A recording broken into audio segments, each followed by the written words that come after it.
आइए बच्चों, आज हम लोग प्रकाश का अपवर्तन क्या होता है उसके बारे में जानेंगे और फिर उसका एक प्रयोग करेंगे।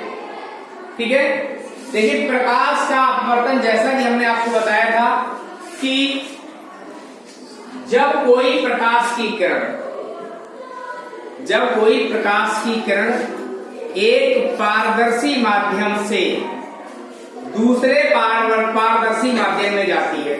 पारदर्शी माध्यम का मतलब होता है जिसके आर पार देखा जा सके, जैसे कि कांच। ये देखिए कांच है, आपका एक ग्लास स्लैब है, कांच का टुकड़ा है। और इसी प्रकार से पानी है और भी अन्य ऐसे तेल है। इनमें अगर देखो आपको शक्ल अपनी दिखाई देगी, इसका मतलब है इसके आर पार देखा जा सकता है, प्रकाश इन माध्यम में चल सकता है। ठीक है, तो अगर प्रकाश एक माध्यम से दूसरे माध्यम में जाता है, मान लिया ये पहला माध्यम है और ये दूसरा माध्यम है, ठीक, आर पार देखा जा सकता है इनके। ये एक प्रकाश की किरण है, ये क्या है, प्रकाश की किरण। ये यहाँ पर आती है और दूसरे माध्यम में जाती है। तो जब दूसरे माध्यम में प्रवेश करती है तो ये अपने रास्ते से भटक जाती है। इसका असली रास्ता क्या था, ये सीधा था ऐसे, लेकिन सीधे न जाकर के थोड़ा इस तरफ झुक गई। ठीक है, ये झुक भी सकती है और इससे दूर भी हट सकती है। ये निर्भर करता है कि माध्यम कैसे है। तो इसी घटना को हम प्रकाश का अपवर्तन कहते हैं। आने वाली किरण है, इसको हम आपतित किरण कहते हैं। क्या कहते हैं, आपतित किरण या आपाती किरण भी नाम इसका है। जो जब इसमें घुस जाती है माध्यम में, बाहर निकलती है, यानी कि ये वाली किरण जो है अपवर्तित किरण हो जाती है। अपवर्तित किरण, ये अपवर्तित किरण हो गई। ये अभिलंब हो गया। ये क्या हो गया, अभिलंब।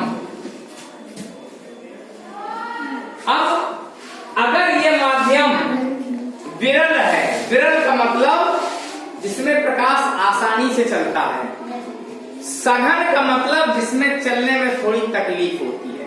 जैसे आप ही से हम कहते हैं कि ऐसे हवा में दौड़िए तो बड़े आराम से दौड़ोगे।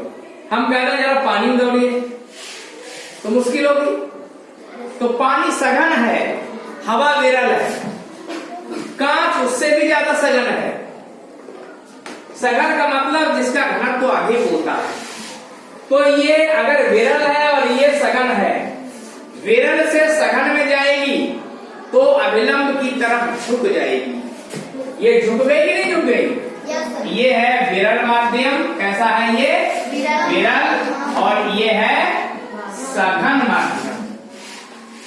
जब प्रकाश की किरण विरल माध्यम से सघन माध्यम में जाती है तो विलंब की ओर झुक जाती है। वही इसका उल्टा होता है। अगर सघन से विरल में जाए, मान लो ये माध्यम कैसा है, सघन है, ये माध्यम कैसा है, विरल है।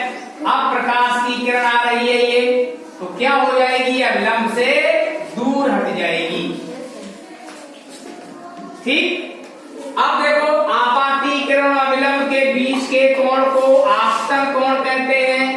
आई अक्षर से इसको लिखते हैं। अपवर्तित किरण और अभिलंब के बीच के कोण को अपवर्तन कोण कहते हैं। तो ये जो कोण है, ये वाला, ये हो गया आपतन कोण। आपतन कोण। ये वाला जो कोण है, ये हो गया अपवर्तन कोण। ठीक, चलिए आइए अब हम लोग इसका प्रायोगिक प्रदर्शन करते हैं, सीखते हैं कि इसे हम कैसे देखेंगे, कैसे करेंगे। तो देखिए ये है क्या, एक कांच का गुटका। ये क्या है, कांच का गुटका। ये देखो इस तरीके से हमने कांच का गुटका रखा, समझिए, फिर इसको हम करके देखेंगे। कांच का गुटका रखा एक सफेद कागज के ऊपर। यहाँ पर देखिए ये कांच का गुटका रखा है और ये नीचे सफेद कागज लगा है। सफेद कागज को हम बोर्ड पिन आती है एक, उनके सहायता से किनारे किनारे ऐसे लगाएंगे कि ये हिले नहीं। इसके ऊपर कांच का या गुटका रखते हैं। फिर क्या करते हैं, यहाँ से एक रेखा खींचते हैं, इसके ऊपर 2 पिन लगा दी जाती है। दूसरी तरफ अब इधर से देखते हुए दूसरी तरफ देखते हैं तो उसी के सीध में, उसकी नोक के सीध में दूसरी 2 पिनें लगाई जाती हैं। अगर ये जब दोनों पिनें बिल्कुल सीधी हो, अगली दोनों पिनें बिल्कुल सीधी हो, यानी कि चारों पिनें हमें एक सीध में दिखाई देती हैं, तो मेरा प्रयोग पूरा हो जाता है। आइए प्रयोग को करके देखते हैं। चलो आ जाओ बेटा, आओ क्या देखिए कैसे किया। सबसे पहले हमने ये कांच का गुटका रखा। एक बच्चा और आ जाए, आइए आप आइए, यहाँ देखिए बराबर से, ठीक। उसके रखने के बाद इसको हमने एक लाइन ये ऐसे स्केल की सहायता से एक लाइन पहले खींची, फिर कांच का गुटका रखा, इसकी एक बाउंड्री लाइन हमने ऐसे खींच दी है, ऐसे ये बाउंड्री लाइन खींच दी। चलिए खींच दी, अच्छी बात है। अब ध्यान रहे कि गुटका हिलना नहीं चाहिए, गुटका हिलना नहीं चाहिए। क्या करेंगे हम, एक लाइन खींची है, उसके ऊपर 2 पिन हमने लगा ली। ये जैसे पिन है, ये लाइन खींची तो पहले से हमने 2 पिन इधर से लगा ली। एक पिन ये लगाई, उसी लाइन पे दूसरी पिन हमने ये लगाई, ठीक। ये देख रहे हैं, एक पिन लगी, दूसरी पिन लगी। फिर हमने क्या किया, इसके नीचे बैठने के बाद बिल्कुल नीचे देखेंगे, बिल्कुल नीचे देखेंगे और एक पिन को उठा करके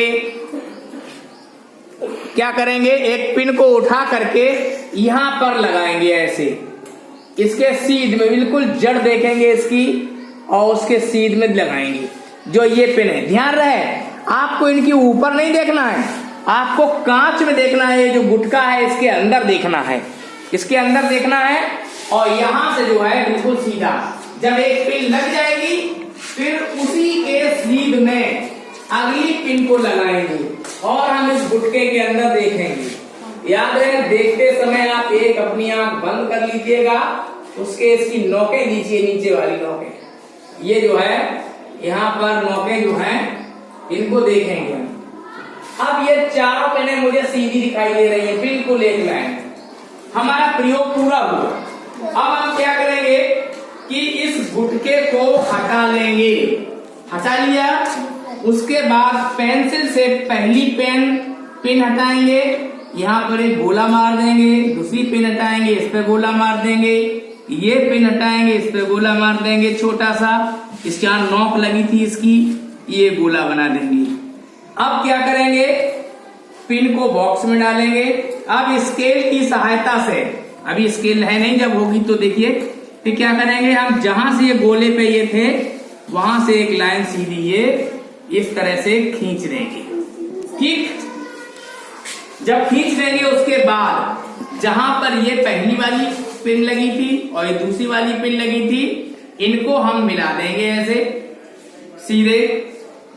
अब आपको देखने में लग रहा है, यहाँ पर देखने में लग रहा है कि देखिए ये पहली किरण जो ऐसे सीधी आ रही थी ऐसे, बिल्कुल ऐसे, अब ये अपने मार्ग से विचलित हो गई। इसको किरण को ऐसे दिखा दोगे आप, ये ऐसे किरण चली, ये अपने मार्ग से विचलित हुई दिख रही है आपको? Yes sir. देखिए दिख रही है। यस। चलिए अब उसके बाद इसका मतलब है कि यही प्रकाश का अपवर्तन है।